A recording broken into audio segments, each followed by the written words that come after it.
اعوذ باللہ من الشیطان الرجیم بسم اللہ الرحمن الرحیم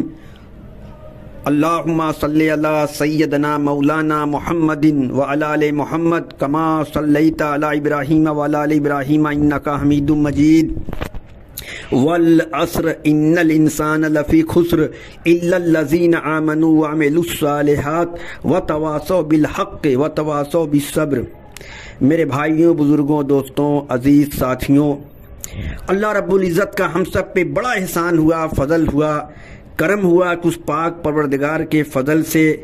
الحمدللہ ہم لوگوں نے پورے رمضان شریف کے روزے، تراویح، قرآن پاک کی تلاوت، یہ سب جو کچھ بھی ہوا اللہ ہی کے توفیق سے ادا ہوا۔ بہت مبارک مہینہ ہم سے اب رخصت ہو گیا۔ اللہ کا شکر ہے کہ آج عید الفطر کے دن آپ تمام حضرات عید کی نماز ادا کرنے کے لیے ایک جگہ جمع ہوئے ہیں۔ اللہ تعالی ہم سب کو قبول فرماوے، ہمارے یہاں جمع ہونے قبول فرما لے۔ دراصل میرے بھائیوں، بزرگوں، دوستوں، سچی بات یہ ہے، اس بات کو ہم سمجھ لیں کہ عید الفطر کی نماز ادا کرنے کا مقصد کیا ہے۔ اصل میں جو ہم لوگوں نے رمضان شریف کے مبارک مہینے میں جو کچھ بھی اللہ کے توفیق سے کیا، جو کچھ بھی عمل کیا، وہ اللہ پاک کی بارگاہ میں قبول ہو جائے، اللہ قبول کر لے، اللہ ہی کے توفیق سے ہوا۔ اس کے لیے میرے بھائی یہ جو نماز ہے یہ شکرانے کے طور پر نماز ہے، دراصل یہ شکرانہ ہے۔ اب اللہ تعالیٰ کے فضل سے آپ تمام حضرات آج جو یہاں جمع ہوئے ہیں، ہم سب اس بات کے لیے اللہ تعالیٰ سے دعا کریں کہ اللہ پاک نے ہم سب کو جو یہ ایمان کی قیمتی دولت دی ہے، ایمان کی دولت دی ہے، یہ ایمان اتنا قیمتی ہے کہ ایک حدیث پاک کا مفہوم ہے کہ حضور پاک صلی اللہ علیہ وسلم نے ارشاد فرمایا، جو لوگ اللہ تعالیٰ پہ توکل کرتے ہیں، بھروسہ کرتے ہیں، یقین کرتے ہیں، جو لوگ اللہ تعالیٰ پہ توکل کرتے ہیں، جیسا توکل کرنے کا حق ہوتا ہے، تو اللہ تعالیٰ انہیں اس طرح روزی پہنچاتا ہے جیسے اللہ تعالیٰ پرندوں کو روزی پہنچاتا ہے۔ یعنی کہ پرندے جنگل کو خالی پیٹ کو جاتے ہیں اور صبح وہ جو ہے خالی پیٹ جاتے ہیں، شام تک ان کا پیٹ اللہ اپنی قدرت سے بھر دیتا ہے۔ اس لیے ایمان جو ہے نا، ایمان کا مفہوم یہی ہے کہ اللہ تعالیٰ کی تمام خبروں کو حضور پاک صلی اللہ علیہ وسلم کے اعتماد بھروسے پر بغیر کسی مشاہدے کے یقینی طور پر مان لینے کا نام ہی ایمان ہے۔ ہم نے اللہ کو نہیں دیکھا، جنت کو نہیں دیکھا، دوزخ کو نہیں دیکھا، پلفرات کو نہیں دیکھا، فرشتوں کو نہیں دیکھا، لیکن ہم سب کا یقین ہے، پکا یقین ہے، یہ پکا یقین ہے، اللہ کے وعدوں پہ پورا یقین ہو کہ اس عمل پہ ہمیں اللہ کیا دیں گے، اس کا یقین ہو۔ اسی یقین کو بنانے کے لیے یہ مسجد کے اندر تعلیم ہے، یہ جو اللہ کے راستے میں نکلنا ہے، گھر کی تعلیم ہے، تاکہ اندر ایمان جب بنے گا، ایمان طاقتور ہوگا، یہ ایمان ہم کو عمل پہ کھڑا کر دے گا۔ اس لیے اس وقت جو آپ حضرات یہاں جمع ہوئے ہیں، آپ تمام حضرات سے ایک درخواست، ایک گزارش ہے کہ ابھی آپ حضرات نے اس مہینے میں، رمضان شریف کے مہینے میں کیسی خبریں سنی۔ کوئی خبر آ رہی ہے تو ہم کیا کہہ رہے ہیں، ارے آپ کیا کہہ رہے ہیں، ابھی تو وہ اچھے خاصے تھے، کل ہماری ان کی بات ہوئی ہے، ارے میرے ساتھ پڑاؤ چوراہے پر تھے، بات کر رہے تھے، ارے کل تک میرے گھر پہ آئے تھے، ہاں ان کی انتقال ہو گیا، ان کی موت ہو گئی، ہاں مٹی پڑ گئی۔ میرے بزرگوں، دوستوں، بھائیوں، حضور صلی اللہ علیہ وسلم نے ارشاد فرمایا، چلاک ہوشیار وہ ہے جو موت کو کثرت سے یاد کرے، اب موت آنے سے پہلے موت کی تیاری کر لے۔ آپ نے ایک مہینے کے اندر اس لاک ڈاؤن میں، وبا میں دیکھا اچھے خاصے آپ کے چندولی ضلع کے اندر ایسے لوگ، سوچئے ابھی ہم لوگ اللہ کے راہ میں گئے تھے، وکیل صاحب گوگہرا مدرسے کے ذمہ دار مولانا متین صاحب، ایسی ہستیاں جو اللہ والے بزرگ لوگ، یہ چٹ پٹ میں۔ اس لیے میرے بزرگوں، دوستوں، بھائیوں، اس لیے ہمیں اس بات کو سمجھ لیں کہ موت برحق ہے،